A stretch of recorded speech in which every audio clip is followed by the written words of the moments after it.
శుక్లాంబరధరం విష్ణుం శశివర్ణం చతుర్భుజం ప్రసన్నవదనం ధ్యాయేత్ సర్వవిఘ్నోపశాంతయే అగజాన పద్మార్కం గజానన మహార్నిశం అనేకదంతం భక్తానాం ఏకదంతముపాస్మహే. ఓం గం గణపతయే నమః. ఓం శ్రీమాత్రే నమః. ఓం శ్రీ గురుభ్యో నమః. మా ఆది ఆస్ట్రాలజీని చూస్తున్నటువంటి మీ అందరికీ, అలాగే విదేశాల్లో కూడా ఉంటూ నా వీడియోస్ని చూస్తూ నాకు ఫోన్లు చేస్తున్నటువంటి మీ అందరికీ పేరు పేరున నా హృదయపూర్వక నమస్కారాలు. ఇప్పుడు మనం జనవరి 19వ తారీఖు నుంచి 25వ తారీఖు వరకు కూడా ఈ వారం రోజులు 12 రాసుల వాళ్ళకి గ్రహాలు ఇచ్చే ఫలితాలు ఎలా ఉండబోతున్నాయో తెలుసుకుందాం. మీనరాశి వారికి కొద్దిగా జాగ్రత్తగానే ఉండాలండి. ఎందుకంటే మీ రాశి వారికి రాహువు దోషము శని ప్రభావాలు ఉన్నాయి కాబట్టి కొద్దిగా మీకు స్పీడ్గా ఉన్న వారంతా కూడా మీరు చాలా స్పీడ్గా ఉంటారు, కొద్దిగా స్లో అయిపోతూ ఉంటారు. మీకు రావాల్సినటువంటి డబ్బులు కూడా సకాలంలో మీకు చేతికి అందలేకపోవడము, లేకపోతే మీరు అప్పులు చేసేయడము, లేకపోతే మీరు అప్పులు ఇచ్చిన వాళ్ళకి మనకు డబ్బులు ఇవ్వలేకపోవడం జరుగుతూ ఉంటుంది. కానీ 3వ భావంలో గురుడు మీకు జాతకానికే బలమైనవాడు, మీ రాశికే బలమైనవాడు. మీకు అద్భుతం. గురుడు 3వ భావం ఉండడం వల్ల మీకు ఆయనే బలం, గురుడే మీకు బలం. సో 3వ భావం ఉండడం వల్ల మీ తమ్ముళ్ళకి మీ చెల్లెళ్ళకి బాగుండము, మీ వే ఆఫ్ లివింగ్ స్టైలే అద్భుతంగా ఉండడానికి అవకాశాలు ఉన్నాయి. 4th భావాధిపతి దశమంలో ఉన్నాడు. చెప్పండి, 4th భావాధిపతి దశమంలో ఉంటే విదేశ పర్యటన చేస్తారు అని శాస్త్రం చెప్తోంది. అలాగే బాగా చదువుకుంటారు. కేంద్ర పక్ష దోషం ఉన్నా సరేనండి, కొద్దిగా మీకు మంచి జరగడానికి అవకాశాలు మాత్రం ఉన్నాయి. మీ తల్లిగారి యొక్క ప్రేమ అద్భుతంగా ఉంటుంది. మీకు ఏం భయపడాల్సిన అవసరం లేదు. విద్యలో బాగా రాణిస్తారన్నలో సందేహం లేదు. పంచమస్థానంలో కుజుడు వక్రగతిలో ఉన్నాడు. ద్వితీయాధిపతి పంచమస్థానంలో ఉన్నాడు. అంటే వక్రగతిలో మీకు కుజుడు మంచివాడే, పంచమస్థానంలో ఉంటే అంత మంచివాడు కాదు. కాకపోతే వక్రగతిలో ఉన్నాడు కాబట్టి పుత్ర సంతాన యోగం ఉండడానికి, సంతానం ఉండడానికి అవకాశాలు ఉన్నాయి. కొద్దిగా డిలే అవుతుంది అంతే. పైగా స్టాక్ మార్కెట్లో కూడా మీకు బాగా కలిసి రావడానికి అవకాశాలు ఎక్కువ ఉన్నాయి. అంతేకాదండి, 7వ స్థానంలో చంద్రుడితో కలిసిన కేతు కదా, తప్పు కదా, కరెక్టే, తప్పే. కానీ పంచమాధిపతి సప్తమంలో ఉండము, కేతువుతో కలిసి ఉండడం వల్ల 19, 20 తారీఖుల్లో చంద్రుడు ఇచ్చే కేతు అంత అత్యంత బలవంతుడైపోతాడు. గురుదృష్టి కూడా ఉంది. అంటే వివాహ శుభకార్యాలు జరగడము, వ్యాపారాలు అభివృద్ధికరంగా ఉండడము, అలాగే విదేశ పర్యటన, విహారయాత్రలు చేయడము, కొత్త ఆభరణాలు, వ్యాపార విస్తరణ, ఇవన్నీ బ్రహ్మాండంగా ఉన్నాయి కదండి.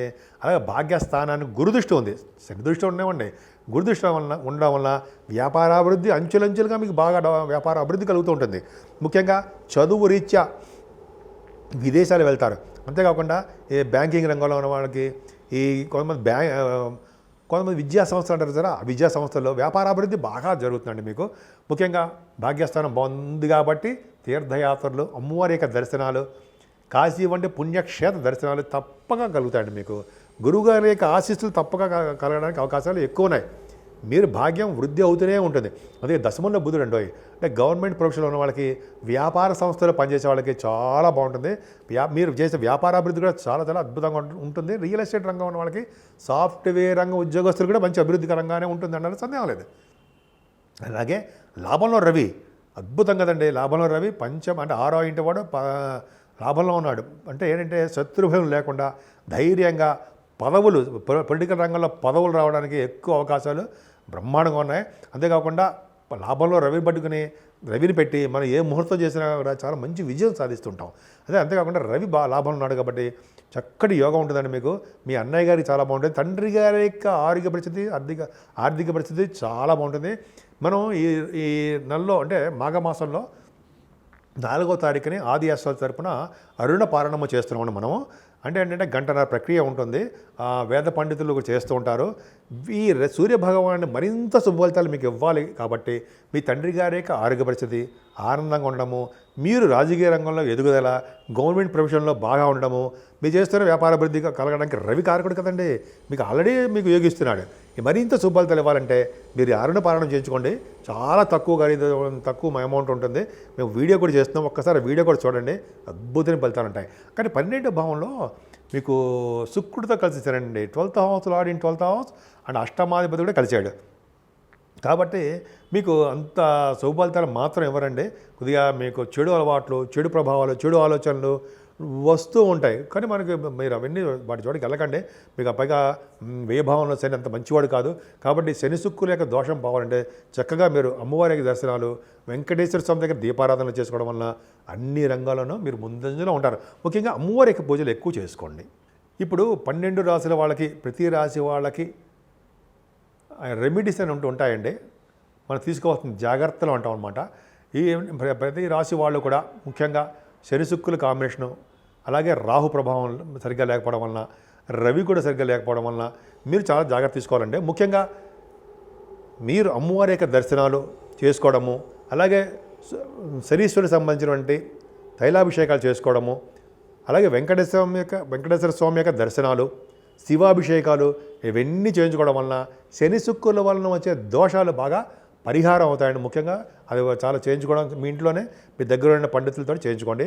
ముఖ్యంగా సూర్య భగవానుడు మీకు చాలామందికి మంచి పొజిషన్ లేడు అన్ని రాశుల వాళ్ళకి.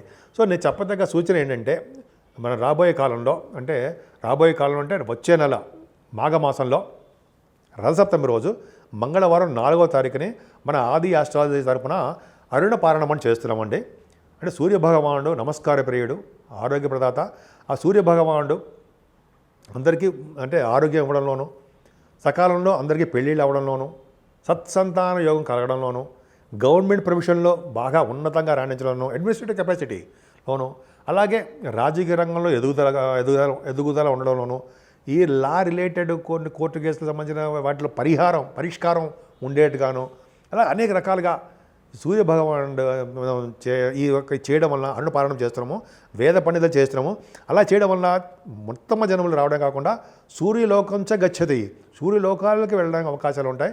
అంటే మంచి మంచి లోకాలకు వెళ్తామండి. ఇప్పుడు ఇక్కడ ఉన్న కాలంలో ఈ జనములో కూడా ఈ సూర్యుని వలన వచ్చే దోషాలు పోవడం కాకుండా సూర్యభగవాన్ నమస్కారపీడు కాబట్టి ఆయన యొక్క ఆశీస్సులు అందరికీ ఉండాలి కాబట్టి ఆయన గ్రహరాజు కాబట్టి పైగా ఈ మనం చేసే రథసప్తమి పూట చాలా పవర్ఫుల్గా ఉంటాడు కాబట్టి సూర్యభగవానికి అత్యంత ఇష్టమైన రోజు కాబట్టి ఆ రోజునే అరుణపారణం చేస్తున్నాం.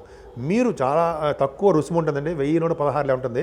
మీ భార్యాభర్తల యొక్క పేర్లు ఇస్తే చాలు, మా కింద నంబర్లు ఇస్తాం. మనం ఇంకా వీడియో కూడా చేస్తున్నాను, తప్పకుండా చేయించుకోండి. దోషాలన్నీ పరిహారం అవుతాయి. ప్రతి రాశి వాళ్ళు ఇది మీరు చేయించుకోండి. చాలా తక్కువ రుసుమే. 50 మంది అయితే 50 మంది కంటే మేము ఎక్కువ పెట్టుకోదలుచుకోలేదు. ఇవన్నీ కూడా మేము వీడియో షూట్ చేసి అందరికీ పంపిస్తాం. పర్సనల్గా అటెండ్ అవ్వడానికి కుదరకపోవచ్చు. కొంతమంది ఆల్రెడీ ఎన్రోల్ అయిపోయారు. సో మీరు కూడా తప్పకుండా చేయించుకోండి. మనం చక్కటి ఫలితాలు పొందుదురు కానీ. సో సూర్యభగవానికి ఆశీస్సులు మీ ఇంటి మీద, మీ మీద, మీ కుటుంబ సభ్యుల మీద ఎప్పుడు ఉండాలని, మీరు ఎప్పుడు ఆరోగ్యవంతులుగా, ఐశ్వర్యవంతులుగా ఉంటారని నేను మనస్ఫూర్తి కోరుకుంటున్నాను.